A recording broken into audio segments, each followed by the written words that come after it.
Hi ప్రేమ గారు. Hi అండి. చెప్పండి, ప్రేమ యమునగా ఎలా మారింది? నాకు బాలచంద్ర గారు ఆ పేరు పెట్టారు, యమున అని. ఓహో, ఎలా? యాక్చువల్లీ నేను ఇండస్ట్రీకి వస్తాను అనుకోలేదు. ఎందుకంటే నా చైల్డ్హుడ్లో ఎక్కడా నేను డ్రామాను చేయలేదు, ఒక డ్యాన్స్ కూడా చేయలేదు. అసలు నాకు 10 మంది ఉన్న చోట ఫంక్షన్స్లో వెళ్ళను, చాలా షై టైప్ అసలు. బట్ మనం ఒకటి అనుకుంటే ఒకటి గాడ్ ముందే ఫిక్స్ అయిపోయి ఉంటారు కదా, అలాగే ఉంది నా జర్నీ. అయితే అనుకోకుండా ఏదో ఫొటోస్, అంటే మా సిస్టర్ చైల్డ్ ఆర్టిస్ట్, చిన్నప్పుడు యాక్ట్ చేసేది. కన్నడ మూవీలో 1 or 2 చేసింది. తెలుగు కన్నడ, బెంగళూరులో. ఈయన పుట్టన్న అని డైరెక్టర్, ఆయన దగ్గర చైల్డ్ ఆర్టిస్ట్గా వర్క్ చేసేది. అప్పుడు నేను తోడుగా వెళ్ళుంటాను 1 or 2 days, అంతేగాని పెద్ద నాకు ఇంట్రెస్ట్ లేదు. సిస్టర్ అంటే పెద్ద అలా ఊరికి తోడుగా వెళ్ళుంటాను, కానీ ఇప్పుడు నేను చేయలేదు. నాకు ఇంట్రెస్ట్ ఉండేది కాదు, నాకు రాదని ఫీలింగ్ అంతే. కరెక్ట్గా చెప్పాలంటే నాకు ఆ థాట్ కూడా లేదనమాట. అలా ఉన్నప్పుడు ఇలాగే ఒక సర్కిల్ ఉంటుంది కదా, వాళ్ళు ఎవరో ఫొటోస్ తీసి బాలచంద్ర గారికి పంపించారు. ఊరికే ఫొటోస్ చూసి ఈ అమ్మాయి బాగుంటుందేమో చూడండి అన్నారు. ఆయన చూసి ఈ అమ్మాయి బాగుంది అని ఆఫీస్కి పిలిపించారు. పిలిపిస్తే నేను వెళ్ళాను, ఆఫీస్కి వెళ్ళాను. కానీ నాకు ఇంట్రెస్ట్ లేదు, ఊరికేదో పిలిచారని వెళ్తే ఆయన ఇమ్మీడియట్గా నా సుహాసిని సిస్టర్గా ఈ అమ్మాయి చాలా బాగుంది, ఫస్ట్ అలా ఇంట్రొడ్యూస్ చేద్దాం, చిన్న అమ్మాయి కాబట్టి మెయిన్ క్యారెక్టర్స్ ఇవ్వలేము, ఈ క్యారెక్టర్ ఊరికి ఇంట్రొడ్యూస్ చేద్దామని పిలిపించి ఆయన ఓకే చెప్పేశారు చూసి. బట్ నాకు ఇంట్రెస్ట్ లేదు. మా అమ్మ కొంచెం చైల్డ్ ఆర్టిస్ట్గా మా సిస్టర్తో వెళ్ళారు కదా, ఆవిడ కొంచెం ఇంట్రెస్ట్ ఉంది. బట్ నాకు అసలు నాకు ఏంటి, నేను చేయలేను, నా వల్ల కాదు అని ఇంటికి వచ్చాక నేను అంటే అక్కడ చెప్పలేకపోయాను. ఇంటికి వచ్చి నేను చేయను, నాకు అసలు ఏమీ రాదు, అసలు యాక్టింగ్ ఎలా ఉంటుందో తెలియదు, నాకు ఇంట్రెస్ట్ లేదంటే చూద్దాం, ఆయన పెద్ద మనిషి, ఆయన అడిగారు కదా, అదే పనిగా ఆయన ఓకే చెప్పారు, ఇప్పుడు వెళ్ళి మనం కాదని ఎలా అంటాము అని మా మమ్మీ కొంచెం కన్ఫ్యూజన్లో ఉన్నారు. అంటే వద్దని చెప్దామా, తనకేమో ఇంట్రెస్ట్ లేదంటుంది అనుకుంటున్నారు. డేట్ కూడా దగ్గరికి వచ్చేసిందండి. సో డేట్ ఈరోజు షూటింగ్ అనేసి ఫోన్ చేశారు మేనేజర్. చేసేసి అంతా అయిపోతే నాకు ఇష్టం లేకుండానే షూటింగ్ లొకేషన్కి వెళ్ళాను. వెళ్తే మా మదర్తో చెప్తున్నా, ఒక మాట చెప్పేవా వెళ్ళిపోదామంటే వెళ్ళిపోదామని తీసుకెళ్లారు. మేకప్ వేశారు. మేకప్ కూడా ఆయన ఫేమస్ మేకప్ మ్యాన్ సుందరం గారు అని, రజనీకాంత్ గారి దగ్గర నుంచి అందరికీ మేకప్ వేసిన ఆయన. ఫస్ట్ మేకప్ అనేది ఆయన నాకు వేశారు. సో మేకప్ వేసేసాక కూడా అంటున్నా, మా వెళ్ళి చెప్పు, నాకు ఇంట్రెస్ట్ లేదు అని. బట్ మా మదర్ చెప్పట్లేదు, నాకేమో ధైర్యంగా మాట్లాడే ఇది లేదు. ఆయనతో వెళ్ళి ఏం మాట్లాడతాం, వెళ్ళి నేను చేయనండి, నాకు ఇంట్రెస్ట్ లేదని చెప్పలేకపోతున్నాను. అలాగే షార్ట్కి పిలిచేశారు. కెమెరా ఎక్కడుందో కూడా నాకు తెలీదు, కెమెరా ఎలా ఉంటుందో కూడా తెలీదు. అలా మిరాకల్ అసలు ఇది. వెళ్ళి ఇలా నడుచుకుంటూ ఇలా వెళ్ళమన్నారు, అలా నడుచుకుంటూ వెళ్ళిపోయాను. షార్ట్ ఓకే అయింది. అప్పుడు అందరూ ఇంకా నువ్వు చేయవు అని చెప్పడానికి లేదు, ఆల్రెడీ యాక్ట్ చేసేసావు అని అలా లైఫ్ స్టార్ట్ అయింది. అప్పుడు పేరు కూడా నన్నేం అడగలేదు ఆయన. ప్రేమ బాగాలేదు, యమున ఓకేవా అన్నారు. నేనేమంటాను ఇంకా అన్నాను అంతే. అలా నా పేరు కూడా వితౌట్ మై పర్మిషన్ నాకు వచ్చేసింది. ఎందుకు యమున అని ఎందుకు అన్నారు ఆయనకి ఎందుకో నచ్చింది, నన్ను చూడగానే యమున అనే పేరు సూట్ అవుతుంది. అదంతా నిజంగా గాడ్స్ గ్రేస్ అండి, మనం ఏం అనుకున్నదంతా ఏమి ఉండదు. ఆయన ఆ మాట అన్నారు. ఇంకొక పెద్ద మిరాకల్ ఉంది ఏంటంటే, ఆ మూవీ హిట్ అయింది. 100 days ఫంక్షన్లో ఆయన స్టేజ్ మీద అందరినీ మూమెంట్ ఇస్తారు కదా పిలిచి, అలా ఇచ్చినప్పుడు నన్ను పిలిచినప్పుడు ఈ అమ్మాయి నాకు డేట్స్ ఇవ్వనంత బిజీ అవుతుంది ఫ్యూచర్లో అన్నారు. సీరియస్గా అది జరిగింది. దాని తర్వాత నేను 2-3 మూవీస్కి నేను డేట్స్ అడ్జస్ట్ చేయలేకపోయాను. ఎందుకంటే అది చేసిన తర్వాత మౌన పోరాట సినిమా చేశాను. అలా నా జర్నీ స్టార్ట్ అయిపోయింది. అప్పుడు వాళ్ళు అడిగితే నేను ఆ సినిమా చేయలేకపోయాను. ఆయన అన్న మాట ఆయన అన్నారు కూడా, అప్పుడు నేను ఏ మూమెంట్లో అన్నానో ఆ మాట నిలబెట్టేసావు నువ్వు అన్నారు. లాస్ట్కి నేను ఇంతవరకు కవితాలయాలో చేయలేకపోయాను. ఆయన బ్యానర్ ఈవెన్ సీరియల్ కూడా చేయలేకపోయాను. సీరియల్ కూడా అడిగారు లాస్ట్కి, అది కూడా చేయడం కుదరలేదు. అండ్ ఇప్పుడు ప్రెసెంట్ మూవీస్ ఎందుకు చేయట్లేదు మీరు? సినిమాలో ఆఫర్స్ లేకనా, లేదా టీవీలో బిజీ ఉండడం వలన, ఏంటి రీజన్? కరెక్ట్గా చెప్పాలంటే నేను ఫోకస్లో లేనేమో అనుకోవాలి. అంటే నేను బయట ఎక్కడ కనిపించట్లేదు, ఎక్కడ ఎవరికి.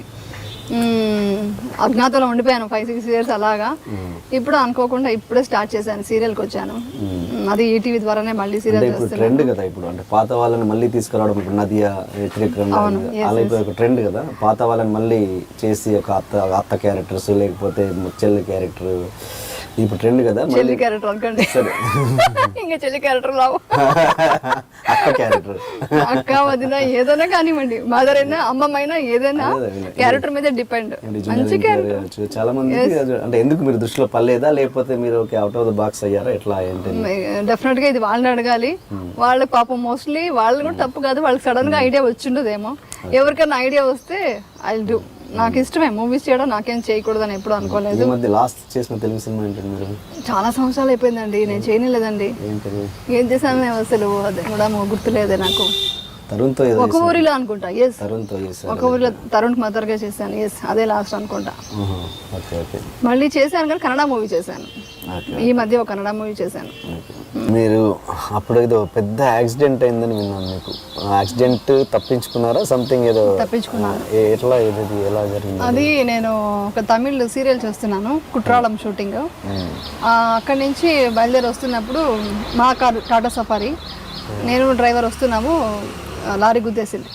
లారీ గుద్దేసి మొత్తం పెట్రోల్ ట్యాంక్ అంతా మొత్తం కార్ ఫుల్ బ్లాస్ట్ అయిపోయింది, కాలిపోయింది. నేను జస్ట్ అప్పటికే సెంటర్ లాక్ అవ్వలేదు, ఎందుకో ఒక రీజన్తో అప్పుడే సెంటర్ లాక్ ఓపెన్ చేశారు, ఏదో సౌండ్ వస్తుంటే. దానివల్ల నేను బ్రతికాను. 2009 జూన్ 23. నేను డ్రైవర్ ఉన్నాము. షూటింగ్ ముందు రోజు ఫినిష్ అయిపోయింది, మార్నింగ్ బయలుదేరి వస్తున్నాం, బెంగళూరుకి వెళ్తున్నాను. వెళ్తుంటే ఆ లారీ ఎలా గుద్దేసి అసలు అందరూ బతకుండా, యాక్సిడెంట్ చూసి బతకుండదు అనుకున్నారు అందరూ. జస్ట్ చిన్న ఇక్కడ మార్క్ ఉంది, ఆ మార్క్తో నేను సేవ్ అయ్యాను. అసలు కార్ అయితే మొత్తం స్మాష్ క్రాప్కి వెళ్ళింది అసలు. అది ఫైర్ అయిపోయింది మొత్తం. ఆ ఇన్సిడెంట్ తర్వాత మీ ఆలోచన ధోరణిలో ఏమన్నా మార్పు వచ్చిందా? అసలు అది అయిన తర్వాత 5th డే అవెంట్ షూటింగ్. ఈవెన్ అది అయినప్పుడు కూడా నేను ఆర్టిస్ట్ని కదా, నా మైండ్ చూడండి ఎంత ధైర్యంగా ఉంటానని. నాకు ఇక్కడ ఫుల్ బ్లడ్ వచ్చేస్తుంది, ఎంతవరకు కట్ అయిందో తెలియదు వాళ్ళకి ఇది హాస్పిటల్లో. నాకు ఇక్కడే మార్క్ అవ్వకూడదు, స్టిచెస్ వేయకండి, నేను ఆర్టిస్ట్ని అది మాట్లాడుతున్నాను. నాకు ఆ షాక్ నుంచి బయటకు వచ్చినా నాకు ఇదే ఉంది, అలా ఉన్నాను. 5th డే షూటింగ్ కూడా వెళ్ళిపోయాను. మళ్ళీ రావడం వాళ్ళ సీరియల్ చేస్తున్నాను అప్పుడు నేను కన్నడలో. వాళ్ళంతా ఫోన్ చేసి రాధిక గారు కూడా ఫస్ట్ కౌన్సిలింగ్ వెళ్ళండి, షాక్లో ఉంటారు మీరు, ఎంత ధైర్యంగా ఎలా షూటింగ్ వచ్చేసారు అని కూడా అన్నారు, ఫోన్ చేశారు అందరూ. అలా జరిగింది. బట్ చాలా బ్రేవ్ కదా, థ్యాంక్ గాడ్ నా ఫేస్ ఏం కాలేదు అనుకున్నాను అప్పుడు కూడా. ఎందుకంటే ఆర్టిస్ట్కి ముందు ఫేస్ ఇంపార్టెంట్ కదా, అది చూసుకోవాలి కదా. సో గాడ్స్ గ్రేస్ అంతే. లేకుంటే ½ అన్ అవర్ ముందు నేను సెంటర్ లాక్ ఓపెన్ చేసేయడం ఏంటి, సెంటర్ లాక్ అయింటే క్లోజ్ అయిపోయింటే లాక్ ఓపెన్ అయ్యేది కాదు. ఆల్రెడీ కార్ బర్న్ అయిపోయింది, దిగేటప్పటికే ఫుల్ బర్న్ అవుతుంది, దిగడానికి కుదిరేది కాదు. డ్రైవర్ కూడా స్ట్రక్ అయిపోయింటే షాక్లో ఉంటే వేరే వాళ్ళు వచ్చి లాగేసి ఒక ఫ్రాక్షన్ ఆఫ్ సెకండ్ అంతేనండి, జస్ట్ ఒక 2 minutes అంతే. అలా లాగేసి దిగాము అంతే, షాక్ అలా అయింది అది. బట్ ఇప్పటికీ బ్రేక్ వేస్తే కొంచెం ఆ ఫీల్ లోపల ఎక్కడ ఉంటుంది కదా, అలా జర్కిస్తాను, భయం వేస్తుంది. ఒకసారి నిద్రపోలేను కార్లో. ఆ యాక్సిడెంట్ అయినప్పుడు నిద్రపోతున్నాను కాబట్టి నిద్రపోతే నాకు ఆ జర్క్ వస్తుంటుంది, బ్రేక్ వేస్తే కొంచెం ఇది అవుతాను అంతే. మీ జీవితంలో ఇప్పటివరకు పెద్ద మచ్చ మొన్న జరిగిన బెంగళూరు ఇన్సిడెంట్. అవునండి. ఆ బెంగళూరు ఇన్సిడెంట్ యాక్చువల్గా ఏం జరిగింది ఇప్పుడు అవసరం చెప్పండి, చెప్తేనే కదా, అంటే అందుకేగా మన ఇంటర్వ్యూ. నేను ఎమోషనల్గా ఫీల్ అవ్వకూడదు అనుకుంటూ వచ్చాను ఇక్కడికి, చాలా స్ట్రాంగ్గా ఉండి మాట్లాడాలి. నేను మీకంటే ఎమోషనల్. చెప్పండి. అంటే అది ఆ షాక్లో నేను ఇంకా నాకు ఆ షాక్ నుంచి ఇంకా నేను బయటకు వచ్చాను కానీ ఆ రోజు జరిగిన ఇన్సిడెంట్ అంతా నా మైండ్ నుంచి బ్లాంక్ అయిపోయింది. ఎందుకంటే నాకు లైఫ్లో ఎవరికి జరగకూడదు అలాంటి ఒక ఇన్సిడెంట్ జరిగింది. అది జరిగినప్పుడు ఆ షాక్ నుంచి ఏం జరిగింది డీటెయిల్గా నాకు కూడా నా మైండ్లో లేదు, అంత బ్లాంక్ అయిపోయాను. బట్ జరిగింది మాత్రం అవుట్రైట్ మొత్తం ఓవరాల్గా చెప్తాను. నాకు సీసీబీ ఆఫీస్ నుంచి ఏదో సంథింగ్ సస్పెక్ట్ చేశారు, ఎవరో ఏదో కావాలని చేశారో అది అందరికీ తెలుసు. ఈవెన్ అక్కడ తీసుకెళ్ళిన సీసీబీ ఆఫీస్లో ఉన్న వాళ్ళకు తెలుసు ఇది కావాలని చేశారు అని. ఎవరు కొంతమందికి తెలిసినా కావాలని చేశారు. బట్ ఏదో ఒక ఇది కేసులో మీరు ప్రూఫ్ ఉంది అన్నట్టుగా తీసుకెళ్లారు, సీసీబీ ఆఫీస్కి తీసుకెళ్ళాను. వెళ్ళాను, చెప్పాను, అంతా డీటెయిల్ చెప్పాను. ఏమైందో తెలీదు. అదే నాకు కూడా అది కూడా తెలియదు. సంతకం పెడితే ఎఫ్ఐఆర్ అయినట్టు అంట, అదంతా నాకు తెలియదు. ఏదో సంథింగ్ జరిగిందండి, అది కావాలని చేశారు. బట్ దాని గురించి పోరాడి బయటకు రావాలని 5 years అజ్ఞాతంలో ఉండిపోయాను. అసలు ఎవరిని కలిసేదాన్ని కాదు. ఆ 5 yearsలో నేను ఫైట్ చేశాను. 2015 జూన్ 30న నాకు కేసు కొట్టేశారు. అక్యూటెడ్ అనేసి రాస్తారు, అది కొట్టేసి ఇది ఫాల్స్ కేస్, ఇదంతా రాంగ్ అనేసి జడ్జ్మెంట్ వచ్చింది. ఆ జడ్జ్మెంట్ మనం రెస్పెక్ట్ ఇవ్వాలి. అందుకోసం నేను 5 years మీడియా కూడా రాలేదు. రావాలంటే వచ్చి ఉండొచ్చు, బట్ మనం కేసు గెలిచి కోర్టు నుంచి మనకు న్యాయం దొరకాలి. అది దొరికిన తర్వాత మాట్లాడదామని ఇంతవరకు నేను ఓపెన్ అవ్వలేదు, చెప్పలేదు.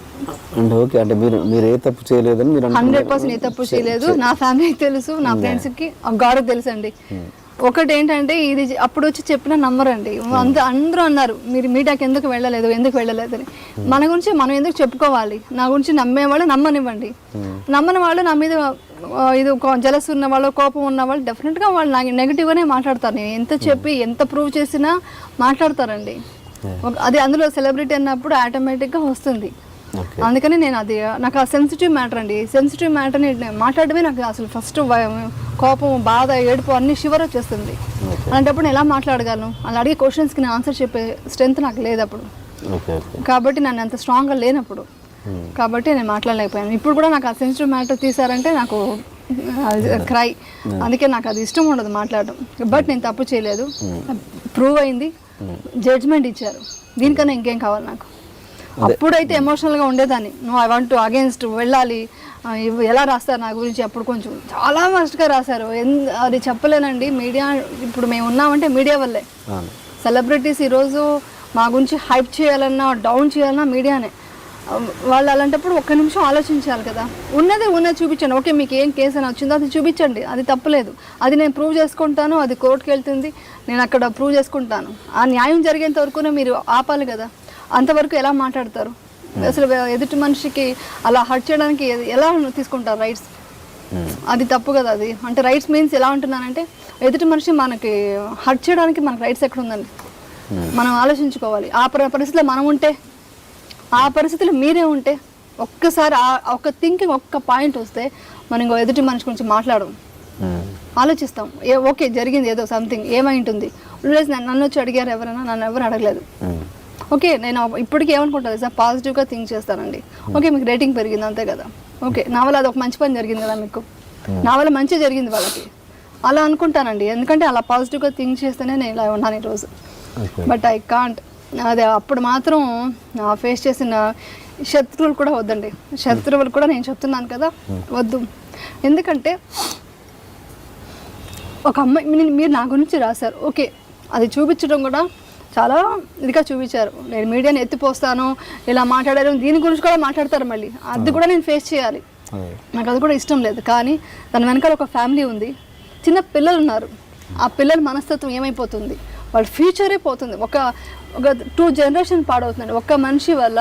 2 జనరేషన్ 3 జనరేషన్ కూడా, మేబీ 3 generations వెనక్కి వెళ్ళిపోతుంది, అజ్ఞాతంలోకి వెళ్ళిపోతుంది. నాట్ ఓన్లీ ఒక్క పర్సన్ కాదు కదా ఇందులో. ఒక ప్రాబ్లం జరిగినప్పుడు ఫ్యామిలీలో, అందులో అలాంటి ఫ్యామిలీ నుంచి వచ్చాను కాబట్టి, ఒక ఆర్థోడాక్స్ ఫ్యామిలీ, ఒక ఫుల్ బాండింగ్ ఉన్న ఫ్యామిలీ, ఒకరినొకరు వదులుకోరు. మీకు తెలుస్తో తెలియదా, విలేజ్ నుంచి, మా హస్బెండ్ విలేజ్ నుంచి వచ్చారు, మేము అటు నుంచి వచ్చాం, నేను బెంగళూరు అవి ఉండొచ్చు.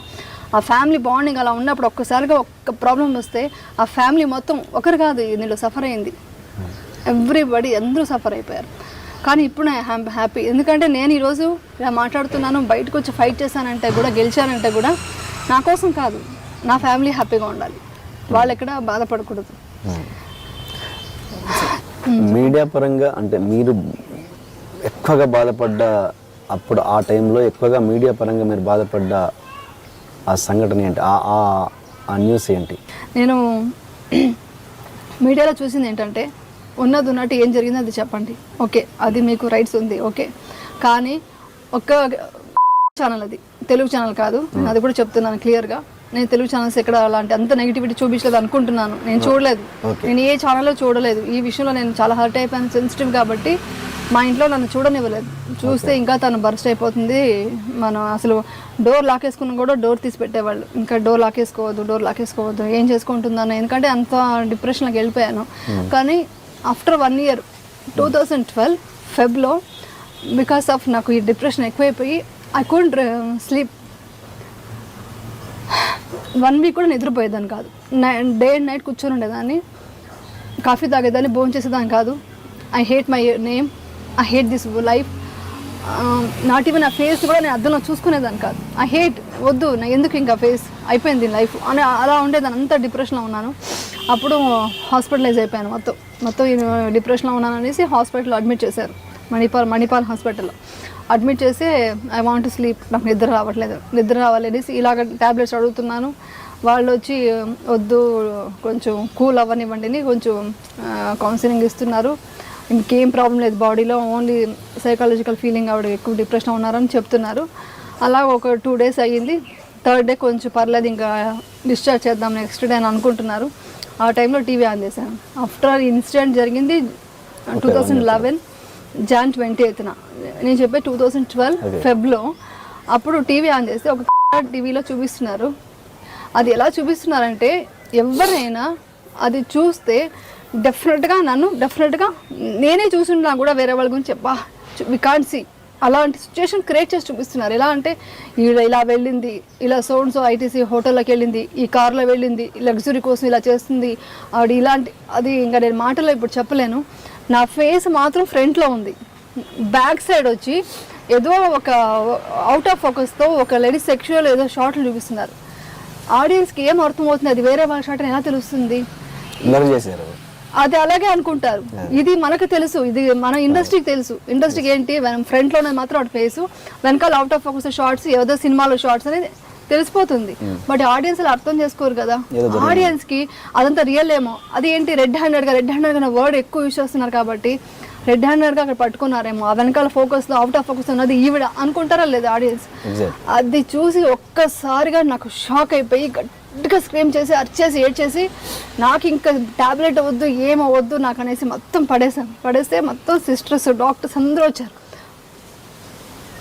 అది నేను ఇక్కడ తట్టుకోలేకపోయాను. ఇది నాకు మీడియా మీద కోపం లేదు, బాధ ఉంది. ఎందుకంటే ఇలా చూపించినప్పుడు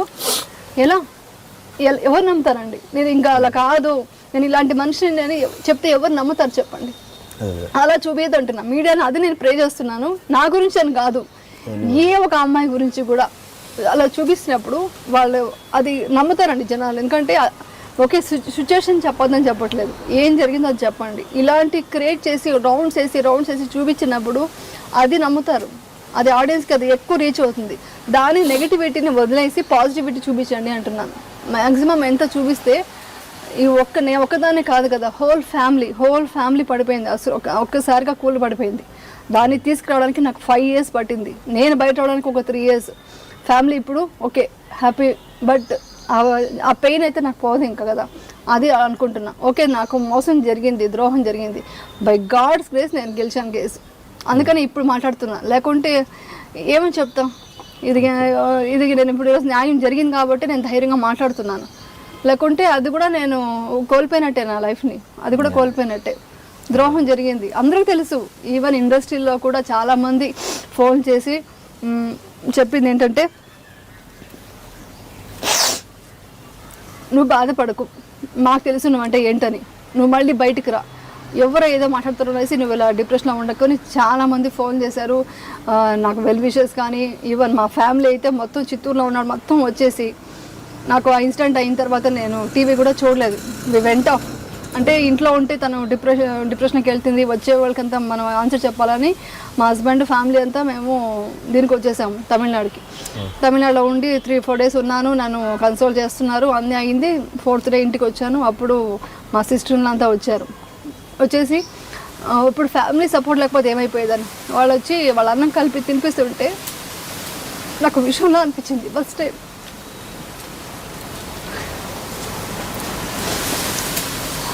నాకొద్దు, వాళ్ళు అన్నం కలిపి తినిపించారండి, అది ఐ కాంట్ ఫర్గెట్. మా సిస్టర్ అంత క్లోజ్గా ఉండేది నాతో, అందరూ క్లోజ్గా ఉంటారు నాతో. మై ఫాదర్ అయినా మదర్ అయినా కానీ, మా మదర్ కానీ, మా సిస్టర్స్ వీళ్ళందరూ సపోర్ట్ లేకపోతే ఈరోజు నేను లేను. వాళ్ళంతా సపోర్ట్ చేశారు. నేను సడన్గా ఊరికి జస్ట్ అలా డోర్ వేసుకున్నా కూడా టక్కన వచ్చి పక్కన కూర్చునేవాళ్ళు, దేర్ విత్ మీ. అలా ఉండి సపోర్ట్ చేశారు. మా పిల్లలంటే ఇంకా అల్టిమేట్ ఇంకా చెప్పలేను వాళ్ళ బాధలు, నేను ఏమంటారు. కానీ దానివల్ల నేను స్ట్రాంగ్ అయ్యాను. ఇప్పుడు నేనే కాదు, నా పిల్లలు స్ట్రాంగ్ అయ్యారు. ఎంత ప్రాబ్లం వచ్చినా ఫేస్ చేయడానికి నేను రెడీ, నా పిల్లలు కూడా రెడీ అయిపోయారు. ఆ ఏజ్లో నుంచి వాళ్ళు అది చూసేసి వాళ్ళు ఏమైపోయారంటే వాళ్ళకి ప్రాబ్లం తెలియదు, సంథింగ్ మదర్కి ఏదో ప్రాబ్లం ఉంది, ఏంటి అని తెలియదు. బట్ వాళ్ళు వచ్చి నా చిన్నమ్మాయి అప్పుడు సెకండ్ స్టాండర్డ్ మా పాప సెకండ్ స్టాండర్డ్ వచ్చి ఒళ్ళో పడుకోబెట్టుకుని ఇలా తడుతూ, మమ్మీ నువ్వు ఏడవకు, నీకేదో ప్రాబ్లం ఉందని తెలుసు, బట్ బయటకు వచ్చి నేనున్నాను, ఐఎమ్ దేర్ అని పిల్లలు అలా హక్ చేసుకుంటూ నన్ను అన్నీ వాళ్ళ కేరింగ్ని నేను అసలు వాళ్ళనే ఫాదర్ మదర్ అనుకుంటాను. మా హస్బెండ్ అయితే అసలు ఫాదర్ ప్లేస్లో ఉండి నన్ను చూసుకున్నారు. ఆయన హస్బెండ్ కూడా కాదు అసలు. నాకు ఈ ప్రాబ్లం వచ్చిన తర్వాత అప్పుడు దాకా మామూలుగా అనుకునేదాన్ని, కానీ ఇక్కడ ఇంత హైట్కి వెళ్ళిపోయారు ఆయన, ఎక్కడికో వెళ్ళిపోయారు మా వారు. అంత కేరింగ్గా చూసుకున్నారు కాబట్టి బయటకు వచ్చాను. ఇప్పుడు నో ప్రాబ్లం అండి. ప్లీజ్ ఈ ఎమోషనల్ ఫీలింగ్ మీరు టచ్ చేయకండి, ఐ కాంట్. ఓకే, ఇప్పుడు కేసు గెలిచిన తర్వాత మీడియా వచ్చిందా మీ దగ్గరికి? వచ్చి ఉంటే చాలా హ్యాపీగా ఫీల్ అయ్యేదాన్ని. ఓకే, ఆ రోజు మీరు చూపించారు కదా 2015, ఐ ఎక్స్పెక్టెడ్ ఓకే డెఫినెట్గా వాళ్ళకి. అది కూడా నేను అడిగాను, ఇవన్నీ వాళ్ళకి ఎలా తెలుస్తాయి అని అంటే మీడియాకు వెళ్తుందంట, స్టేషన్ నుంచో లేదా పోలీసు వాళ్ళకి ఇన్ఫామ్ చేస్తారంట. ఇది కేసు గెలిచింది కూడా వాళ్ళకి పంపిస్తారు. ఎవరు వచ్చి నన్ను ఎవరు ఏం అడగలేదు. ఐ ఎక్స్పెక్టెడ్ వస్తారు, ఎవరైనా అడుగుతారేమో మనం ఇప్పుడు మాట్లాడదాము అని ఎక్స్పెక్ట్ చేశాను, కానీ ఎవరు రాలేదు. మళ్ళీ నాకు నేను అడిగాను కదా, నేను అవకాశాలే అడగలేదు. ఇంకా నేను వెళ్ళి ఇంటర్వ్యూ ఇస్తాను మీకు అనేసి నేను ఎలా వెళ్ళి మాట్లాడతాను? నాకు ఐ డోంట్ వాంట్, నాకు అందుకే నేను వెళ్ళలేదు. వచ్చి ఉంటే చాలా హ్యాపీగా ఫీల్ అయ్యేదాన్ని. అంటే మీరు ఆ టైంలో పిల్లలకి వీలునామా రాసేసి అంటే సూసైడ్ చేసుకుందామని కూడా అనుకున్నారంట ఒక స్టేజ్లో, నిజమేనది? ఎలా అంటే నాకు okay I will come out, వద్దాము, కేసు ఒకసారి నేను నడిపిస్తున్నాం, మన లాయర్ కూడా లేదమ్మా మన సైడ్ న్యాయం ఉంది, విల్ కమ్ అవుట్ అని చెప్తున్నారు. కానీ నాకు దాని గురించి ధైర్యం ఉంది. బట్ కొంతమంది ఎక్కడో ఒక హర్ట్ ఉండేది, నాకు ఆ పెయిన్ ఉంది. ఏంటి మన ఈ పెయిన్తో బ్రతకాలా, ఇన్ని సంవత్సరాలు ఇలా బ్రతికాను నేను. చెప్పాలంటే ఒక ఫైర్ బ్రాండ్ అనేవాళ్ళని ఇండస్ట్రీలో కూడా, ఈవెన్ ఇంట్లో కూడా, అమ్మో తనతో న్యాయంగా లేకపోతే మాట్లాడి గెలవలేమో అనేవాళ్ళు. అంత నిజాయితీగా ఉన్న మనిషికి ఒక్కసారికి ఇలా అవుతే ఏమంటారంటే ఇంకా ఎంతసేపు స్టార్ట్ అవుతుందండి, ఆ పోకింగ్ స్టార్ట్ అవుతుంది, గుర్చడం ఏదో ఒక మాటల్లో. అంటే కావాలని చేస్తారు, కొంతమంది చేస్తారు, అందరూ కాదు. అలా చేసినప్పుడు ఇలాంటి వాళ్ళ మధ్యలో బ్రతకాలా, నాకు వద్దు ఈ లైఫ్ అంటే. నాకు అప్పుడు పిల్లలు కూడా గుర్తురాలేదు, నా పెయిన్ ఎక్కువ ఉంది. నాకు పిల్లలు అనే పాయింట్ కంటే నా పెయిన్ ఎక్కువైపోతుంది. కాబట్టి ఈ పెయిన్తో నేను ఈ సఫర్ నేను నా పిల్లలకి ఇవ్వాలి కదా. సో నేను లేకపోతే వాళ్ళు బాగుంటారు అనుకున్నాను. నేను ఫీల్ అయింది ఏంటంటే నేను లేకపోతే మోస్ట్లీ బ్యాడ్ నేమ్ వాళ్ళకి రాదు. ఓకే, అట్లీస్ట్ ఆ సెంటిమెంట్ అన్నా నా పిల్లల్ని ఎవరు హర్ట్ చేయకూడదు. So I want to go అది చెప్తే ఎవరు ఒప్పుకోరు. కాబట్టి నా ఫ్రెండ్ని అడిగాను. ఆ ఫ్రెండ్ అంటే ఏం లేదు, ఒక షూటింగ్లో కన్నడ షూటింగ్ సీరియల్ చేసినప్పుడు నా డాటర్కి యాక్ట్ చేసిన వాళ్ళు మదర్. జస్ట్ ఒక పార్లర్ పెట్టుకుని ఆవిడ కొంచెం సమాజ సేవ అది చేసుకుంటూ అలా ఉండే ఆవిడ ఎక్కడో నాకు కనెక్ట్ అయ్యారు ఆవిడ షూటింగ్ అప్పుడు. ఆ కనెక్ట్ అయ్యి ఆవిడ మెంటాలిటీ నాకు నచ్చి ఫ్రెండ్లీగా మాట్లాడేదాన్ని అంతే. అప్పుడు ఆవిడతో ఏం చెప్పానంటే, నేను ఇలా పిల్లలకి అంతా కొంచెం ఉన్నది వాళ్ళ, ఎందుకంటే వాళ్ళు ఎక్కడ రోడ్డు పడిపోకూడదు. So they have to be correct దీంట్లో లైఫ్లో ఉండాలంటే ఫైనాన్షియలీ స్ట్రాంగ్ అదే ఇవ్వాలి మనం పేరెంట్స్. కానీ అది వాళ్ళకి రాసి పెట్టేసి తర్వాత నేను చనిపోతానని కూడా చెప్పలేదు, రాసి పెట్టాలనుకుంటున్నాను, ఎలాగే ఏంటి ప్రొసీజర్ మా ఆయన చెప్తే ఇవంతా డౌట్ వస్తాయి కదా వాళ్ళకి. అందుకని నేను అలా తనతో అడిగాను. అడిగితే తనకు అర్థమైపోతే తను ఒకటే అంది, నువ్వు ఎలా బ్రతికినా, నువ్వు ఎలాంటి పొజిషన్లో ఎంత వర్స్ట్ లైఫ్ నువ్వు చూస్తున్నా కూడా నువ్వు బ్రతకాల్సింది నీ కోసం కాదు, నీ పిల్లల కోసం బ్రతుకో అని ఒక మాట ఉంది. ఆ మాట నాకు చాలా నచ్చింది. ఆ పాయింట్ అంటే ఒక కుక్క కూడా ఎలా కాపలా కాస్తుంది యజమానిని, ఇంటి కోసమే బతుకుతుంది. ఇంత అన్నం పెట్టేసరికి ఇల్లునే మొత్తం కాపలా కాస్తుంది, దీనికోసమే బతుకుతుంది. నువ్వు కూడా మదర్ అనే వర్డ్ కూడా కుక్కతో సమానమే. మదర్ అనేది ఏంటి? ప్రొటెక్షన్. ఆ ప్రొటెక్షన్ నువ్వు పిల్లలకి ఇవ్వకుండా నువ్వు వెళ్ళిపోతే నీ పిల్లల పరిస్థితి ఏంటి? అప్పుడు నువ్వు నీ గురించి ఆలోచిస్తున్నావు, నీ పిల్లల గురించి ఆలోచించు అన్నారు. ఆ ఒక్క మాటతో ఐ వాంట్ టు లివ్, ఒక్క పాయింట్తో నేను బ్రతకాలి. అందుకంటే ఏంటి, ఎప్పుడు కౌన్సిలింగ్లో చూడండి, సూసైడ్ చేసుకునే వాళ్ళకి ఒకే ఒక మాటతో వాళ్ళు చేంజ్ చేయొచ్చు. వాళ్ళు మనకు తెలుసుకుంటే కనుక వాళ్ళు ఈ సిచ్యువేషన్లో ఉన్నారు, ఈ మూడ్లో ఉన్నారంటే వాళ్ళకి ఒక్క మాటతో వాళ్ళు మార్చవచ్చు. మనం ఈ మాటతో నేను బ్రతికాను, ఈ మాటతో నేను బ్రతకాలనుకున్నాను. తర్వాత ఎలా బ్రతకాలి, నాకు పెయిన్ ఎక్కువ ఉంది, నాకు బ్రతకడం ఇష్టం లేదు, నాకు పెయిన్తో బ్రతకడం ఇష్టం ఉండేది కాదు. ఎలా బ్రతకాలంటే అప్పుడు ఐ వాంట్ లివ్ హ్యాపీలీ. ఎలా అనేసి బుక్స్ చదవడం స్టార్ట్ చేశాను. సైకాలజికల్ బుక్స్ కానీ పెద్ద వాళ్ళ ఒక స్పీచెస్ ఉంటాయి. అప్పుడు నాకు ఆర్ట్ ఆఫ్ లివింగ్ చాలా యూస్ఫుల్ అయింది. ఈయన రవిశంకర్ గారు ఉన్నారు కదా, ఆయన స్పీచెస్ నేను చూశాను. అది చూసినప్పుడు కొంచెం శాంతమైంది మనసు లోపల ఉన్నది. మనం ఎదుటి వాళ్ళ గురించి ఆలోచించకూడదు, మనం ఏంటో మనం ఆలోచించుకోవాలి. ఎదుటి వాళ్ళు ఎవరు వచ్చి మన ఎమోషన్స్ టచ్ చేయలేరు without your permission. Without my permission nobody can touch my emotions. ఈ ఒక పాయింట్ ఫస్ట్ నా మైండ్లో తెచ్చుకొని so I want to live first. So దానికి ఏం చేయాలి? హ్యాపీగా బ్రతకాలి. హ్యాపీనెస్ ఎక్కడుంది వెతికాను, హ్యాపీనెస్ మనలోనే ఉంది అని తెలుసుకున్నాను. హ్యాపీనెస్ గురించి నాకు బివి పట్టాభిరామ్ గారి స్పీచెస్ చదివాను. మొత్తం ఆయన నెట్లో అంతా సోషల్ మీడియానే నాకు బ్రతకడానికి ఒక ఇండైరెక్ట్గా చెప్పాలంటే ఈ హ్యాపీనెస్ కూడా సోషల్ మీడియానే అయింది. సో అది చూడటం స్టార్ట్ చేశాను. తర్వాత బుక్స్ కొనుక్కున్నాను. అవన్నీ చదివి ఫస్ట్ నా సబ్కాన్షియస్ మైండ్లో ఉన్న పెయిన్ తీసేశాను. ఇప్పుడు ఎవరు వచ్చి ఎదురుగా వచ్చి నిలబడి ఏమన్నా అన్నా కూడా ఐ వోంట్ ఫీల్.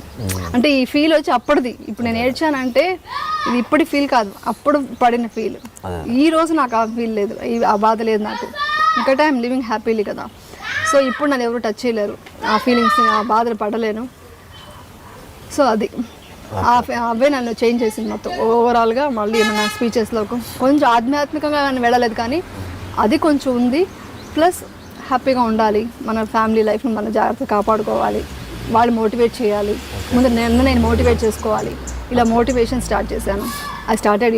ఆ డిప్రెషన్లో ఫేస్ మొత్తం పాడైపోయి మొత్తం హెల్త్ పాడైపోయింది, ఓవరాల్గా వీక్ అయిపోయింది. అప్పుడు నేను ఏం చేశాను, I started yoga, I started meditation, ప్రాణాయామం. ఇది స్టార్ట్ చేసుకుంటూ ఫ్యామిలీని మోటివేట్ చేసుకుంటూ, ఒక సైడ్ మా హస్బెండ్ కూడా నన్ను చూసి డీలా పడిపోయారు.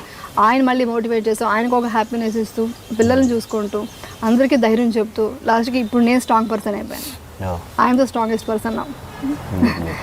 ఇప్పుడు నేను చెప్తున్నప్పుడే మీరు ఇంత ఫీల్ అయ్యారు కదా, ఆ ఫీలింగ్ అనేది ప్రతి ఒక్కరికి ఉంటే నిజం చెప్తాను, ఎవరు పెద్దగా మనుషుల వల్ల సూసైడ్ అనేది సిచ్యువేషన్స్ రావడం వేరు, ఫైనాన్షియల్ ప్రాబ్లమ్స్ ఇవన్నీ రావడం వేరు. ఒక మనిషిని అర్థం చేసుకుంటే ఎదుటి వాళ్ళని మనం ఫస్ట్ కమెంట్ చేయకూడదండి. నేను ఫస్ట్ నుంచి కూడా కమెంట్ చేయను. ఇప్పుడైతే అసలు నేను ఏదైనా మీరు గాసిప్ చూపించినా ఎవరైనా చెప్పినా వాళ్ళ లైఫ్ వాళ్ళ ఇష్టం, వాళ్ళకి ఎన్ని ప్రాబ్లమ్స్ ఉన్నాయో మనకేం తెలుసు, మనం అలా మాట్లాడకూడదు అని చెప్తాను. ఎందుకంటే మన ఎదుటి వాళ్ళని కమెంట్ చేసినప్పుడు ముందు మీరు ఆ సిచ్యువేషన్లో మీరే కనుక ఉంటే మీరు ఎలా ఫీల్ అవుతుంటారు. ఎదుటి వాళ్ళు పెయిన్ చూసి మనం ఎప్పుడు ఇది చేయకూడదు, ఎంజాయ్ చేయకూడదు. కుదిరితే హెల్ప్ చేయండి, హెల్ప్ చేయకపోయినా సైలెంట్గా ఉండిపోండి, బట్ నవ్వకూడదు ఎదుటి మనిషిని చూసి. అది మాత్రం నేను ఫస్ట్ నుంచి నా మెంటాలిటీ అదే. ఇప్పుడైతే నేను ఫుల్ అదే చెప్తుంటాను అందరికీ కూడా. ఓకే, ఇప్పుడు మీ పెయిన్ని నాలాంటి వాళ్ళు ఎంతోమంది నేను నమ్ముతాను, మీ పక్కన ఉన్న వాళ్ళందరూ నమ్ముతారు, మీ ఫ్యామిలీ కావచ్చు, మీ తోటి వాళ్ళందరూ నమ్ముతారు, చాలామంది ఇండస్ట్రీ వాళ్ళు నమ్ముతారు. కానీ ఆ రోజు ఏం జరిగింది అన్నది తెలియకపోతే ఇది ఎంత చెప్పినా వేస్ట్, మీకు ఎంత చెప్పినా వేస్టే. ఓకే, నేను నమ్ముతాను మీరు జెన్యూన్, మీరు ఏది జరగలేదు అని. బట్ ఆ రోజు బెంగళూరులో ఆ హోటల్లో ఏం జరిగింది అనేది తెలిస్తే తప్పించి మీరు చెప్పిన దేనికి అర్థం లేదు. అదేం జరిగింది ఆ రోజు? ఇప్పుడు నిజం అనేది అందరికీ తెలుసు, లీగల్ పక్కన పెడదాం. ఏంటి ఇది ప్లాన్గా చేశారు అనేది వాళ్ళే డైరెక్ట్గా లీగల్ ఒప్పుకోరు కదా, కానీ ఇండైరెక్ట్గా ఎస్ జరిగింది, మీకు అన్యాయం జరిగింది, మనం బాధపడుతున్న అందరూ ప్రతి ఒక్కరు ఎవరైనా చెప్పడం కానీ ప్రతి ఒక్కరు బాధపడ్డారు, దాన్ని ఇన్వాల్వ్ అయిన అందరూ బాధపడ్డారు. బట్ మీరు కమ్అట్, దీని నుంచి బయటకు రండి, దీన్ని పెద్దది కూడా చేయొద్దు, ఇక్కడతో వదిలేయండి అని కూడా నాకు వచ్చాయి. నాకు అలాంటి కాల్స్ కూడా వచ్చాయి, మీరు పెద్ద చేయకూడదు అనేట్టుగానే వచ్చాయి, ఇక్కడతో వదిలేయండి, జరిగిపోయింది అంతే. ఓకే, మేము బాధపడుతున్నాం అలా జరిగిన దానికి, ఇది అవంతా వద్దు, అందుకే చెప్పాను. లీగల్గా ఏంటంటే, లీగల్గా జరిగింది మాత్రం ఏంటంటే, నన్ను ఫోన్ చేసి సిసిపి ఆఫీస్కి ఒక ఎంక్వైరీ ఉందని పిలిపించారు. మొత్తం డీటెయిల్స్ చెప్పాను. వాళ్ళకి అక్కడ ఏమి ప్రూఫ్ లేదు, బట్ ఏదో సస్పెక్ట్ చేస్తున్నట్టుగా ఒక కేసు అనేది పెట్టారు, సస్పెక్షన్తో పెట్టారు. ఆ పెట్టిన తర్వాత అది ఇంకా ప్రొసీజర్ ఉంటుంది కదా, లీగల్గా ప్రొసీజర్ ఏంటి, మళ్ళీ దాన్ని అదే చేసేంత వరకు అరెస్ట్ అన్నట్టుగా చెప్పారు. మళ్ళీ అది బెయిల్ చేసుకొని మేము బయటకు వచ్చేసాము, అరెస్ట్ కూడా కాలేదు, బెయిల్ చేసుకొని వచ్చేసాం. బయటికి వచ్చేసాక ఆ కేసు జరిగినప్పుడు ఇవన్నీ ఫాల్స్ కేసు అనేది ఒక్కొక్క రోజుకి స్టెప్ బై స్టెప్ అంతా తెలిసి వచ్చింది. దే కుడెంట్ ఏది ప్రూవ్ చేయలేకపోయారు. I came out. సస్పెక్ట్ చేయడం అంటే సస్పెక్ట్ ఎవరి మీద పడితే వాళ్ళని సస్పెక్ట్ చేయలేరుగా, ఏదో అంటే వాళ్ళకి ఏదో సంథింగ్ క్లూ ఏదో ఉండి ఉంటేనేగా చేసే. అది నాకు అంత డీటెయిల్ తెలియదండి, అంత డీటెయిల్ తెలీదు. వాళ్ళు అది వాళ్ళకి ఆ రూల్స్ ఏంటో అదేంటో దానికి వాళ్ళకి ఎలా సస్పెక్ట్ చేశారు అనేది వాళ్ళే తెలియాలి. నేనైతే ఏ హోటల్కి వెళ్ళలేదు, అది దాని గురించి నేను ప్రూవ్ చేయడానికి ట్రై చేశాను, అది ఫైట్ చేశాను, అది క్లియర్ అయిపోయింది. ఓకే, నేనేం తప్పు చేయలేదు అనేది క్లియర్ అయిపోయింది. ఆర్డర్, కోర్టు నుంచి ఆర్డర్ వచ్చింది. దీనికోసం నేను ఫైట్ చేశాను. అది ఏమైనా సస్పెక్ట్ చేశారు, ఎవరు చేశారు, ఏంటి డీటెయిల్గా వెళ్ళలేకపోయాను. వెళ్ళడం కూడా నాకు ఇష్టం లేదు, ఎందుకు చేశారు అనేది. అది అందరికీ తెలుసు, ఇది కావాలని చేశారనేది ప్రతి ఒక్కరికి తెలుసు. ఇది అందుకని నేను చాలా ఏమంటారు, ఇది కూడా వచ్చింది నాకు, మీరు ఇక్కడితో వదిలేస్తే బాగుంటుంది, ఏమంటారు ఒక ఇది కూడా వచ్చింది, బెదిరింపులు అని అనుకోండి, ఏమన్నా అనుకోండి, లీవ్ ఇట్, ఆ మ్యాటర్ అంతా వదిలేసేయండి. నేను గెలిచాను కదా, అది ఇండస్ట్రీ సంబంధమే లేదండి, ఎవరో బయట వాళ్ళు చేసి ఉంటారు. ఇండస్ట్రీలో నేనంటే ఏమంటారు, ఇంత అభిమానం పెట్టుకున్న వాళ్ళు ఎలా చేస్తారండి? బయట వాళ్ళు ఎవరో ఉంటారు కదా, ఫైనాన్షియల్గా ఏదో వార్నింగ్ ఇచ్చుంటాను, ఏదో చేసి ఉంటాను. ఉన్నాయండి, బట్ వదిలేదు ఈ విషయం ప్లీజ్. అదైతే నేను చాలా, నాకు ఫైనాన్షియల్ కాదు, ఫైనాన్షియల్గా లాస్ అయిన దానికి నేను బాధపడను. ఇది ఈ సిచ్యువేషన్ మాత్రం నాకు చాలా బాధగా ఉంది. ఫైనాన్షియల్ కూడా కొంచెం అదే, అప్పుడు ఏదో థ్రెడ్ నేను ఇచ్చుంటాను, మార్నింగ్ చెప్పాను కదా 5 బ్రాండ్ అని, కొంచెం ధైర్యం ఎక్కువ, మాట్లాడడం ఎక్కువ. అందుకని ఇప్పుడు కూడా నేను ఎందుకంటే ఫ్యామిలీ గురించి చాలా జాగ్రత్తగా పక్కన పడేసి నేను ఆ వర్క్ నేను చేసుకుంటున్నాను. ఐ డోంట్ వాంట్ ఎనీ ఇది వద్దు నాకు. నాన్నగారు కూడా ఆ టైంలో చనిపోయారు కదా? అవునండి, నాకు ఆ టైంలో నేను మా నాన్నగారితో కూడా క్లోజ్గా ఉండేదాన్ని కాదు. అది కూడా నాకు పెయిన్ ఒకటి సైడ్ ఉంది. ఈ కేసు అయ్యేంత వరకు ఎవరితో మాట్లాడకూడదని ఐ అవాయిడ్ ఎవ్రీబడి. ఫంక్షన్స్కి అవాయిడ్ చేసేదాన్ని, ఎవరు పిలిచినా వెళ్ళేదాన్ని కాదు. అందరూ నువ్వు ఎందుకు అలా ఉంటావు, వాళ్ళు అనుకుంటే నువ్వు నిజం అనుకుంటాను అన్నట్టుగా కూడా తిట్టేవాళ్ళు. అసలు ఎందుకు రావంటే నేను రాను ఎక్కడికి వెళ్ళేదాన్ని కాదు. ఆ టైంలో మా ఫాదర్ని కూడా బాగా మిస్ అయ్యాను నేను. అంతకుముందు చాలా క్లోజ్ మేము మా ఫాదర్తో. ఆయనకు కాఫీ అంటే ఇష్టం, నాకు కాఫీ అంటే ఇష్టం. మా మదర్ కాఫీ ఇచ్చేవాళ్ళు కాదు, నువ్వు ఉండే డాడీ అని చెప్పేసి ఫిల్టర్ కాఫీ చేసేసి ఆయనకు ఒక కప్పు, నేను ఒక కప్పు ఇచ్చి కూర్చొని మాట్లాడేవాళ్ళం. అది ఆయన 2011 చనిపోయారు November 15th. అంటే ఆ ఇయర్ చనిపోయారు. అంటే హార్ట్ అటాక్ వచ్చి చనిపోయారు. ఇష్యూ వల్ల కొంచెం లేదు, ఆ ఇష్యూ వల్ల నిజం చెప్పాలంటే నేను ఎక్కువ సఫర్ అయ్యాను. నన్ను కన్సల్ట్ చేయడమే అందరికీ సరిపోయింది. మా హస్బెండ్ అయితే అసలు నువ్వు ఎందుకు ఇలా, ఇప్పుడు మేమంతా నేను ఇంత ధైర్యంగా తీసుకురావాలంటే కూడా నువ్వు ఇలా మళ్ళీ డీల్ అయిపోతే, నువ్వు ఇలా భయపడుతుంటే జీవితం ఇంకా తొక్కేస్తారు అసలు అని తిట్టేవాళ్ళు. ఇప్పుడైతే నేను ఒకటే అనుకుంటా, కర్ణుడిలా ఉండకూడదు, కృష్ణుడిలా ఉండాలి. అలా చూస్తే మహాభారతంలో కర్ణుడిలా ఉన్నామనుకోండి, సాక్రిఫైస్ చేస్తుంటే తొక్కేస్తారండి. అలా ఉండకూడదు. అందరూ అన్ని చోట్ల నుంచి ఆయనకి కష్టమే కదా, ఎటు చూసినా. నా లైఫ్లో కూడా అంతే, చాలా హెల్ప్ చేశాను అందరికీ. ఈవెన్ మా హస్బెండ్ కూడా, ఎవరు కష్టం అని వచ్చినా హెల్పింగ్. అసలు నీకోసం నువ్వు చూసుకో, ఎప్పుడు హెల్పింగ్ అని వెళ్ళిపోతున్నావేంటి అలా అనేవాళ్ళు. మా ఫాదర్ అలవాట్లేవంతా. మా మదర్ కొంచెం టాలెంటెడ్గా కొంచెం జాగ్రత్త పడేవాళ్ళు, కానీ మా ఫాదర్ ఎవరు అడిగినా ఇలా ఇచ్చేసేవాళ్ళు. అందువల్లే మాకు ఏదంటే ఫైనాన్షియల్ కూడా అంత స్ట్రాంగ్ ఉండేవాళ్ళం కాదు. ఆయన కొంచెం అన్నీ ఇచ్చేయడం, పోతే పోనీలే బతుకుని పోనీ వదిలేసి అలా అనేవాళ్ళు, మోసం చేసిన వాళ్ళని కూడా. అలాంటి ఫాదర్ మాకు. సో ఏమంటారు, అందుకే మా ఆయన అంటుంటారు నువ్వు ఇలా ధైర్యం లేకపోతే కష్టం అని. సో మా డాడీని బాగా మిస్ అవుతాను ఆ విషయంలో. ఏం చేస్తుంటారు హస్బెండ్ సాఫ్ట్వేర్. ఒక పేపర్ అది కూడా రాశారండి, ఏదో ఆటో తోలే అబ్బాయి పెళ్లి చేసుకున్నారు, ఏదేదో రాశారు. నాకు అసలు దీనికంతా ఏం ఆన్సర్ చెప్పాలి, ఎవరు అడిగారు, అది కూడా నాకు ఎలా తెలుస్తుంది? ఇవంతా నేను పేపర్ చదవను, టీవీ చూడను, ఇవన్నీ నేను చేయను. బట్ ఎవరో చెప్పారు, అవునంట కదా అన్నారు. ఈ సాఫ్ట్వేర్ ఫస్ట్ ఈయన ఇంజనీరింగ్ చేసి MBA చేసి జాబ్ చేసేవాళ్ళు. ఆఫ్టర్ మ్యారేజ్ శాప్ చేయమని, ఇంకేదైనా చేయండి కొత్తగా, ఎందుకు ఆగిపోయారంటే he did SAP కన్సల్టెంట్ చేసి వర్క్ చేస్తున్నారు సాఫ్ట్వేర్. లవ్ మ్యారేజా? లేదండి, అరేంజ్డ్ మ్యారేజ్. అరేంజ్ మ్యారేజ్ అంటే లాంగ్ రిలేటివ్ కూడా. మా కో సిస్టర్ నాకు మా చిన్నాన్న కూతురు యాక్చువల్లీ. అలా అంటే అలాని చూసి పెళ్లి చేసుకోవడం కాదు, నేను అసలు ఆయన చూడలేదు ఎప్పుడు. మామూలుగా వాళ్ళని చూసేవాళ్ళంట. మా సిస్టర్లో హస్బెండ్కి ఈ అమ్మాయి మంచి లక్ష్మీ సరస్వతి ఇలా ఉంది, ఈ అమ్మాయి మన ఇంటికి వస్తే, మా హస్బెండ్ కొంచెం సాఫ్ట్గా కొంచెం ఇదిగా ఉంటారు, ఎక్కువ మాట్లాడరు, ఇతనికి బాగా సూట్ అవుతుంది ఈ అమ్మాయిని చాలాసార్లు అనుకున్నారంట మనసులో. అనుకుంటూ ప్రపోజల్స్ అలా, నాకు మ్యారేజ్ చేయాలన్నప్పుడు ప్రపోజల్స్ వెళ్తాయి కదా, అలా వెళ్ళినప్పుడు అనుకోకుండా కలిసింది. అప్పుడు చూసినప్పుడు కూడా నాకు ఇష్టం లేదు. నాకు ఏదో మాటలో మాట్లాడతాం కదా, పెళ్లి చూపులప్పుడు మాట్లాడిస్తారు కదా, అప్పుడు ఆ మీటింగ్లో నాకేమో పెద్దగా అనిపించలేదు, ఆ మాటలు నాకు నచ్చలేదు, నేను చేసుకోనని చెప్పేసి చాలా స్ట్రిక్ట్గా చెప్పాను మా మదర్కి. ఆయనకి నా బిహేవియర్ నచ్చింది, నేను మాట్లాడే స్టైల్ ఉంది కదా, ఇంత ఓపెన్గా ఇంత మంచి అమ్మాయి అని అనుకోలేదు, ఎక్స్పెక్ట్ చేయలేదు అని నచ్చింది ఆయనకి. నచ్చిన తర్వాత ఫోన్ చేశారు, నంబర్ ఇచ్చారు, నేను ఫోన్ చేయలేదు ఆయనకి. మా ఇంట్లో వాళ్ళు అయితే ఫిక్స్ అవుతున్నారు, జాతకాలు బాగా సూట్ అయ్యింది, పెళ్లి చేసేయాలనుకుంటున్నారు, నాకు నచ్చలేదు, నాకు ఇష్టం లేదు అని అంటూ ఉన్నాను. ఉంటే ఆయన ఫోన్ చేస్తే కూడా అసలు పెట్టేశాను, పెట్టాను ఫస్ట్. నేను తిట్టించుకున్నారు. చూడండి, నాకు పెద్దవాళ్ళు డిసైడ్ చేయనివ్వండి, మనం అనుకుంటే మ్యారేజ్ జరగదు కదా, పెద్దవాళ్ళు ఆలోచించి చేస్తారులేండి, అప్పుడు ఫోన్ చేయండి, ఇప్పుడు ఎందుకు చేస్తున్నారు అని పెట్టేశాను. సారీ అండి అని పెట్టేశారు. తర్వాత ఎంగేజ్మెంట్ ఫిక్స్ అయిన తర్వాత అప్పుడు ఫోన్ చేయొచ్చండి ఇప్పుడు అని అడిగేసి మళ్ళీ ఫోన్ చేశారు. అలా జరిగింది మా పెళ్ళి.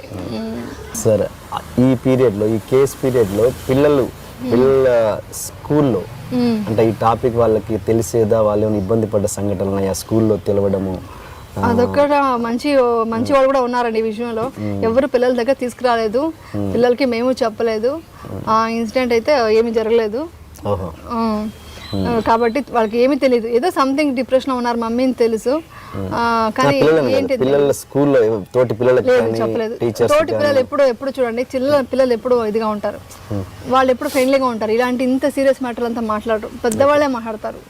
ఎప్పుడూ అంతే, పెద్దవాళ్ళు బాగా నాలెడ్జ్ ఉన్న వాళ్ళు అలాంటి వాళ్ళు ఇలాంటివి మాట్లాడతారు. కానీ పిల్లల్లో అలాంటి తేడాలు ఎప్పుడూ వచ్చింది లేదు. ఈవెన్ మా నైబర్స్ కానీ, నా ఫ్రెండ్స్ కానీ, అందరూ రిలేటివ్స్ కానీ, రిలేటివ్స్ మీన్స్ మా ఫ్యామిలీ అందరూ, ఎవ్రీబడి ఎప్పుడు ఇలాంటి సిచ్యువేషన్స్ రాలేదు. బయట వాళ్ళు అనేవాళ్ళు, బయట వాళ్ళు చాలా అన్నారులేండి, నాతోనే అన్నారు, మీరు చనిపోయారు అనేసి అంతా గాసిప్ వచ్చిందేంటి అని నన్నే అడిగేవాళ్ళు. అంటే ఇప్పుడు చనిపోమంటారా అని అడిగేదాన్ని. అలా కాదండి వచ్చిందండి అనేవాళ్ళు. ఇట్స్ ఓకేలేండి అనేసి వదిలేసేదాన్ని. అలా ఉంటారు కొంతమంది, మాట్లాడే వాళ్ళు ఉంటారులేండి. అండ్ హస్బెండ్ ఆఫీస్లో అలాంటి ఇన్సిడెంట్స్ ఫేస్ చేసిన సందర్భాలు, ఆయన కొంచెం ఇబ్బందిగా ఫీల్ అయిన సందర్భాలు? ఫస్ట్ ఆఫ్ ఆల్ మా హస్బెండ్ అవకాశం ఎవరు మాట్లాడడానికి, ఇంకా నేనే ఎక్కువ మాట్లాడడానికి అవకాశం ఇస్తాను. ఆయన ఎవరికి ఎదుటి మనిషి వచ్చి క్వశ్చన్స్ చేయడానికి అవకాశం ఇవ్వని డిఫరెంట్ క్యారెక్టర్ ఆయన. అంత ఇదిగా ఉంటారు, అంత స్ట్రాంగ్గా ఉంటారు, ఎవరైనా వచ్చి మాట్లాడేవాళ్ళు కాదు. ఈవెన్ మా ఇంట్లో కూడా ఇప్పుడు కూడా ఒక స్ట్రిక్ట్ మిలిటరీ ఆఫీసర్లా ఉంటారు, అలాగే ఫీల్ అవుతాం మేము. అన్ని పర్ఫెక్షన్ అలా ఉండాలనికి. సో కాబట్టి ఆయన వెరీ స్ట్రాంగ్ పర్సన్ అండి. అదంతా బాగున్నప్పుడు తెలియదు, ఇలాంటి ప్రాబ్లమ్స్ వచ్చిన సిచ్యువేషన్స్ చూసినప్పుడే తెలుస్తుంది ఫ్యామిలీ బాండింగ్ ఎలా ఏంటి అనేది. దీని మీద డిపెండ్ అయి ఉంటుంది. ఇంకా స్ట్రాంగ్ అయింది మా ఫ్యామిలీ ఒక బాండింగ్. ఒక ప్లస్ కూడా జరిగిందండి ఇలా ఇండైరెక్ట్గా చెప్పాలంటే. స్ట్రాంగ్ పర్సన్ అయ్యాను. కష్టం అంటే తెలియదు, సీరియస్ చెప్పాలంటే ఎప్పుడూ నేను చిన్నప్పటి నుంచి, చైల్డ్హుడ్ నుంచి కొంతవరకు బాగానే ఉంది. ఓన్ హౌస్లో ఉన్నాం, రెంట్స్ వస్తున్నాయి, సర్వే అవ్వడానికి పర్ఫెక్ట్గానే ఉంది. మేము అందులోనే హ్యాపీగా ఉండేవాళ్ళం. మిడిల్ క్లాస్ కాబట్టి అడ్జస్ట్మెంట్, సాక్రిఫైస్ అన్నీ ఉంటాయి కదా. ఈ పండుగ వస్తే ఈ డ్రెస్, ఇది వస్తే ఇది అని సిస్టమేటిక్గానే మా మమ్మీ పెంచారు. Very strict mother. అంటే అన్నీ మా ఫాదర్ కూడా అంతే. 6 o'clock ఈవినింగ్ అయిందంటే ఎక్కడున్నా ఇంటికి వచ్చి చేరిపోవాలి. అన్నీ అలా ఉండేది. అసలు ఎవరో అనుకోరు. ఈవెన్ మా ఫ్రెండ్స్ కూడా, నువ్వు ఇలా ఉన్నావు, అసలు ఒక స్లీవ్లెస్ డ్రెస్ కూడా వేసేదాన్ని కాదు. అంటే ఇలా వేసే తప్పని కూడా అన్నాను, బట్ వేసేదాన్ని కాదు నేను. అలాంటి దానివి నువ్వు వచ్చి ఇండస్ట్రీలో హీరోయిన్గా ఇలా అంతా చేసావంటే ఎవరు ఇప్పటికీ నమ్మరు. మా స్కూల్ టీచర్స్ కూడా నమ్మరు అసలు. అలా ఉన్నాము, అలా హ్యాపీగా అలాగే వచ్చింది లైఫ్. మా ఫాదర్ కూడా అలాగే పెంచుకొని వచ్చారు. మా ఫాదర్కి ఇష్టం ఉండేది కాదు ఇండస్ట్రీకి వెళ్ళడం పెద్దగా. ఎందుకు మానేసి హ్యాపీగా మ్యారేజ్ చేసేద్దాం అన్నట్టుగానే ఉండేది ఎప్పుడు ఆయన మైండ్ సెట్. మా మదర్ కొంచెం ఇంట్రెస్ట్, ఆర్ట్ అదంతా, ఏదన్నా ఒక డ్యాన్స్ నేర్చుకోవాలి, ఏదన్నా యాక్ట్ చేయాలి, మరి చేస్తే బాగుంటుంది లైఫ్లో, నార్మల్గా ఉంటే ఏం బాగుంటుంది అన్నట్టుగా ఉండేది ఆవిడకి. అదంతా కొంచెం ఇంట్రెస్ట్ అనమాట. ఈరోజు ఇక్కడ ఉన్నానంటే దాని మదర్ స్ట్రాంగ్ సపోర్ట్.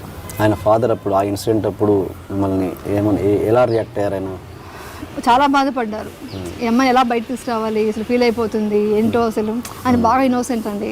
ఈ కుట్రలు ఏమీ తెలియదు ఆయనకి. చెప్పాలంటే కొంతవరకు నాలెడ్జ్ మా మదర్దే. కొంతవరకు మమ్మల్ని జాగ్రత్తగా కాపాడుకొచ్చింది మా మదరే. మా ఫాదర్కి ఏంటంటే ఏదో జాబ్ చేసామా, వచ్చామా, తిన్నామా, అంతవరకే. అంత కుట్రలు తెలియవు, ఏమీ తెలియదు, ఇలాంటి ఉంటాయి ఆయనకి పెద్దగా అంత నాలెడ్జ్ లేదు. సో కాబట్టి ఆయన అయ్యో ఇవంతా ఏంటి, అంతా వదిలేసి బయటికి రా, ముందు ఇది ఉండు అలా చెప్పేవాళ్ళు. బాగా క్లోజ్గా ఉండేవాళ్ళం. కానీ ఆ టైంలో నేను దూరంగా ఉండేదాన్ని, అందరికీ ఫ్యామిలీకి అంతా దూరంగా ఉండేదాన్ని. ఇండస్ట్రీలో మీకు మంచి ఆత్మీయులు ఎవరైనా ఉన్నారా? ఎవరైనా ఆత్మీయులు ఉండేవారు, ఇప్పుడు అది కూడా లేదు. సుమన్ గారు, మన ఈటీవీ ఎండి సుమన్ గారితో మంచి ఒక రిలేషన్ ఉండేది, ఒక బ్రదర్ అండ్ సిస్టర్. ఓకే. ఆయనే చెప్పారు అన్నమాట, అందుకే నేను అంత ఇదిగా చెప్తున్నాను బయటికి. You are like my sister అని అన్నారు. విధి సీరియల్ చేసేటప్పుడు ఆయన సబ్జెక్ట్ కదా, స్క్రిప్ట్ కదా, ఇలా కావాలి అలా కావాలి షార్ట్స్ అని చెప్పి చేయించుకునేవాళ్ళు. చేసుకుంటున్నప్పుడు నాతో మాట్లాడుతున్నప్పుడు నా మాటలు ఆయనకి నచ్చి you are like my sister, మీకు ఏ ప్రాబ్లం ఉందో నాతో షేర్ చేసుకోవచ్చు అన్నారు. నేను అది క్యాజువల్గా నవ్వేసి వెళ్ళిపోయాను. తర్వాత రూమ్కి వెళ్తూ ఆలోచిస్తున్నా, ఒక ఎండి ఆయన అలా చెప్పడం ఏంటి, ఎందుకు చెప్పారు ఆ మాట అని ఆలోచిస్తూ మళ్ళీ వెళ్ళి ఫోన్ చేశాను. గెస్ట్ హౌస్కి వచ్చిన తర్వాత ఫోన్ చేశాను, సార్ ఇలా అన్నారు, మీరు సీరియస్గా చెప్పారా నార్మల్గా చెప్పారంటే, ఆయన మనస్ఫూర్తిగా ఉంటేనే మాట్లాడతారు. ఆయన చాలా ఓపెన్గా, చాలా సెన్సిటివ్, అయినా మనస్ఫూర్తిగా ఉంటేనే ఒక మాట అంటారు ఆయన. జనరల్గా లేకుంటే అందరూ ఎవరితో అలా మాట్లాడరు ఆయన. చెప్పాను, నేను మనస్ఫూర్తిగా చెప్తాను, మీకు తెలుసు కదా, ఆ ఫీల్ అయ్యాను, మీ మెంటాలిటీ, మీ క్యారెక్టర్, మీ బిహేవియర్ చూసి నాకు అనిపించింది, నేను చెప్పాను అనమాట. అలా చెప్పారు. నాకేమి ఇష్టమో అని ఆయనకి తెలుసు. ఒకరోజు ఇంటికి పిలిచారు, ఇంటికి వెళ్తే ఉప్మా చేయించి పెట్టారు. నాకు ఉప్మా అంటే ఇష్టం. ఈవెన్ మా ఇంట్లో కూడా ఎవరికి ఇష్టం ఉండదు, నీకు ఉప్మా అంటే ఇష్టం ఏంటి అంటుంటారు. వేడి వేడి ఉప్మా ఉంటే అన్ని వేసి జీడిపప్పు నెయ్యి అన్నీ కలిపి వేస్తే ఇష్టం. అది చేయించి పెడితే నాకు ఫెల్ట్ వెరీ కళ్ళ నీళ్ళు వచ్చేసాయి నాకు. తెలిసింది ఎప్పుడో మాటలు చెప్పున్నాను లొకేషన్లో, అందుకని ఆయన చెప్పారనమాట. సో ఆయనకు అప్పుడు ఉండేది కూడా, బయట సీరియల్స్ ఎందుకు మన ఈటీవీలో చేసుకోవచ్చు కదా అంటే, నేను అప్పుడు అన్నాను, అవును సార్ మీ సీరియల్ అయినా ఒప్పుకుంటే ఎలా అవుతుంది, బయట కూడా వర్క్ చేస్తే కదా, మేమైనా మీ ఇలాగా డబ్బున్న వాళ్ళమా, మేము డబ్బు ఇలా మాట్లాడేదాన్ని. ఇలా మాట్లాడుతున్నా, నేను డబ్బు మనిషి కాదండి, మీరు వర్క్ గురించి మాట్లాడడానికి ఇలా మాట్లాడుతున్నారు, మీకు కావాల్సిన ఇక్కడే ఇంకొక సీరియల్ చేసుకోండి అని చెప్పి అగ్నిగుండం టైంలో చెప్పారు కూడా. మీకు ఎన్ని వర్క్ కావాలో చేయండి, ఇక్కడ ఎన్ని సీరియల్స్ అయినా ఇక్కడ చేయండి, వర్క్ చేయండి అన్నారు. అనుకోకుండా అప్పటికే క్యాన్సర్ లైట్గా స్టార్ట్ అయింది అగ్నిగుండం టైంలోనే. అప్పుడు ఒక మాట అన్నారు కూడా, నేను మళ్ళీ ఇది క్యూర్ అయిన తర్వాత వస్తానండి, వచ్చాక మళ్ళీ మనం చేద్దాం వర్క్ అన్నారు. ఆ టైంలో కలిసారా మీరు హాస్పిటల్లో? యాక్చువల్లీ నాకు అది తెలియనే లేదండి. ఆయన క్యూర్ అయిపోయారు అనుకుంటున్నాను. 2010లో మాట్లాడారు. 2010లో ఒకసారి ఆయన ఫోన్ చేయించారు, ఎలా ఉన్నారు యమునా గారు. ఆయన అది ఉండదండి, నేను ఒక ఎండీని అలా ఉండదు. ఆయన గుర్తొస్తే ఎలా ఉన్నారు అడిగారంట, ఎవరో నంబర్ ఇచ్చారు, ఇమీడియట్గా కాల్ చేశారు. నాకు షాక్ అసలు. సార్ అదే ఇది నేను అన్నాను. బాగున్నారా జయంత్ గారు అని అడిగారు. అంటే నా హస్బెండ్ పేరు గుర్తుపెట్టుకున్నారు ఆయన. అంటే ఆయన ఏమి మర్చిపోరండి, తన మనుషులు అనుకుంటే మర్చిపోరు. అలా గుర్తుపెట్టుకొని అడిగినప్పుడు ఐ ఫెల్ట్ సో హ్యాపీ. పిల్లలు ఎలా ఉన్నారు అన్నీ అడుగుతారనమాట. అంత బాగుందండి, ఫ్యామిలీలో అంత బాగుంది అంటే గుడ్, మంచిది, మంచి పిల్లలు మీ పిల్లలు అని ఒక బుద్ధి చెప్తారనమాట. ఇలా జాగ్రత్తగా చూసుకోండి పిల్లల్ని, అవన్నీ చెప్పారు. అదే లాస్ట్ నేను మాట్లాడటం. ఈ డిప్రెషన్ ఉన్నాను కాబట్టి నేను కాంటాక్ట్లో లేను. నాకు అసలు ఆయన చనిపోయినప్పుడు కూడా తెలియదండి, నేను ఎక్కడో ఉన్నాను. అప్పుడు నాకు ఫోన్ కూడా దీంట్లో లేదు, సిగ్నల్స్ లేని చోట్ల ఉన్నాను. అసలు ఊటీకి వెళ్ళాను, ఊటీలో ఉన్నాము, అక్కడ సిగ్నల్స్ లేవు. నెక్స్ట్ డే తెలిసిందండి. నేను ఈవెన్ ఆ రోజు కూడా నాకు తెలియదు. అసలు చాలా ఏడ్ చేశాను. ఈవెన్ ఇప్పుడు నేను విధి సీక్వెల్ సీరియల్ చేస్తున్నాను కదా, ఆ ఫిలిం సిటీ షూటింగ్ ఉంటే ఆయన చెప్పిన ఒక్కొక్క మాట, అక్కడ ఏం మాట్లాడాము, ఇక్కడ కూర్చున్నా, ఇక్కడ ఈ సీన్ చేసాం, ఈ సీన్ ఇలా ఎక్స్ప్లెయిన్ చేశారు, you are the hero of the serial అని చెప్పారు విధి చేసేటప్పుడు. ఏం సార్ నాకు నెగిటివ్ షేడ్ ఇచ్చారు అంటే, you are the hero of the serial అని చెప్పారు. అవన్నీ గుర్తొస్తాయండి. ఇట్స్ ఎ గ్రేట్ పర్సన్ అండి, మై బ్రదర్. బాధగా ఉంటుంది, ఏం చేయలేము. దానికి చాలా రోజుల తర్వాత యమున గారు నా ఇంటర్వ్యూ ద్వారా పబ్లిక్కి కనబడ్డందుకు I'm feeling very happy. And ఈ ఇంటర్వ్యూ ద్వారా మీకు మీరు టర్న్ ఏదో విధంగా ఇంటర్వ్యూ ద్వారా టర్న్ తీసుకుంటే నేను చాలా సంతోషపడతాను. థ్యాంక్ యూ అండి. I'm also so happy. చాలా విషయాలు, ఎమోషనల్ విషయాలు, అన్ని విషయాలు టచ్ చేశారు. మీరు అన్నీ అడిగారు, అన్నీ చెప్పాను అనుకుంటున్నాను. ఫ్రాంక్గా చెప్పాను, మీరు అది ఫ్రాంక్గా తీసుకోండి అందరూ. ఓకే, థ్యాంక్ యూ అండి. Thank you so much.